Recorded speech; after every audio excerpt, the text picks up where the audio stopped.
yağsa keçide, qarang'uni yo'ritar. Kitob o'qisa kunda, nodonlikni yo'q qilar.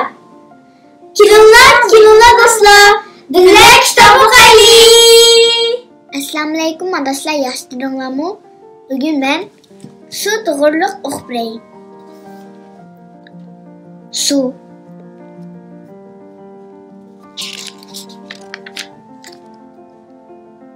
İnsanlar suga muhtaç. Men her günü su içimen.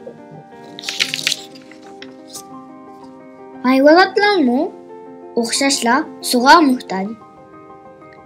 Hayvanotlarning yashashi uchunmi su bo'lmasa bo'lmaydi. O'simliklar suga muhtaç. Su o'simliklarning o'sishiga yordamda bo'ladi.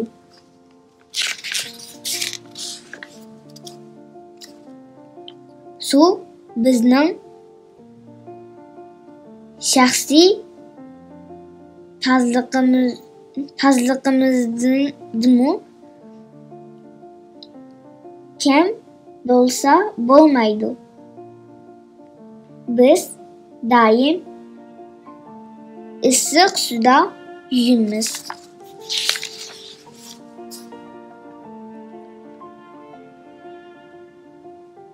Su narsa keraklarni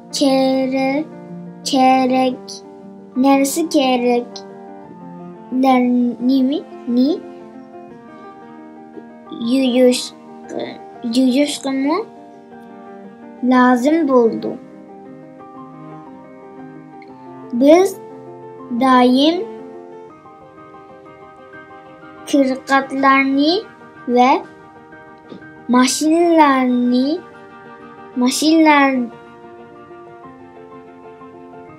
mashinadagi mehnatlarni su bilan tozalab chiqaramiz.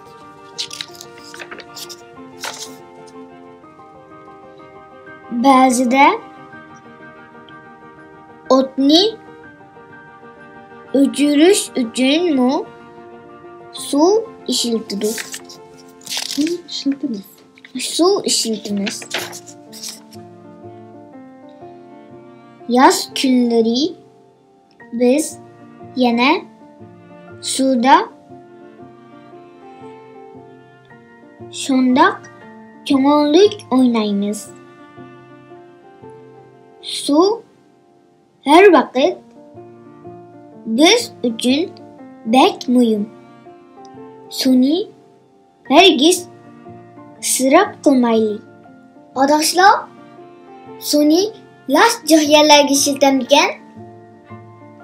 Shunga u bizga nisbatan bek muhimkan. Suni hergiz israf qilmaylikmi? Bugungi o'qishimiz mishayda tugdi. Kelar qitim ko'rishaylik. Alg'a minat.